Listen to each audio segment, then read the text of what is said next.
2 Kings, chapter 11. As soon as Athaliah heard that her son King Ahaziah was dead, she decided to kill any relative who could possibly become king.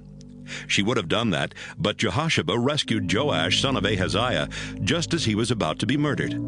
Jehosheba, who was Jehoram's daughter and Ahaziah's half-sister, hid her nephew Joash and his personal servant in a bedroom in the Lord's temple, where he was safe from Athaliah.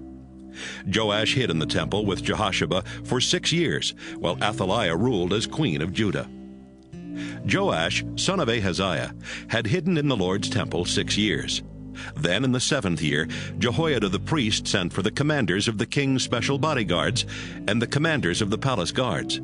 They met him at the temple, and he asked them to make a promise in the name of the Lord. Then he brought out Joash and said to them, "Here's what I want you to do. 3 of your guard units will be on duty on the Sabbath. I want 1 unit to guard the palace. Another unit will guard Surgate, and the 3rd unit will guard the palace gate and relieve the palace guards.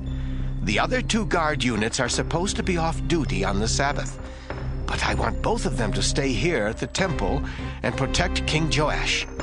Make sure they follow him wherever he goes, and have them keep their swords ready to kill anyone who tries to get near him."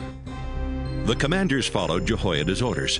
Each one called together his guards, those coming on duty and those going off duty. Jehoiada brought out the swords and shields that had belonged to King David and gave them to the commanders.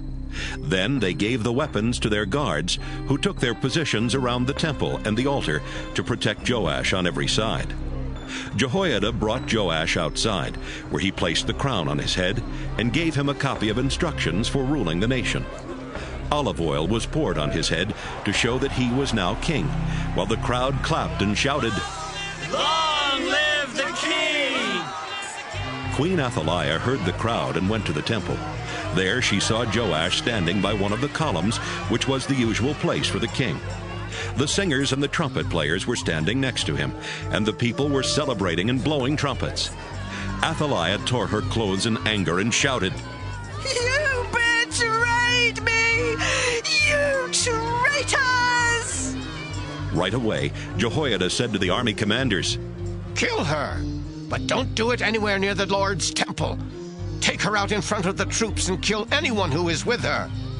So the commanders dragged her to the gate where horses are led into the palace, and they killed her there. Jehoiada the priest asked King Joash and the people to promise that they would be faithful to each other and to the Lord. Then the crowd went to the temple built to honor Baal and tore it down. They smashed the altars and idols and killed Mattan, the priest of Baal, right in front of the altars. After Jehoiada had placed guards around the Lord's temple, he called together all the commanders, the king's special bodyguards, the palace guards, and the people. They led Joash from the temple through the guards' gate and into the palace. He took his place on the throne and became king of Judah. Everyone celebrated because Athaliah had been killed and Jerusalem was peaceful again. Joash was only 7 years old when this happened.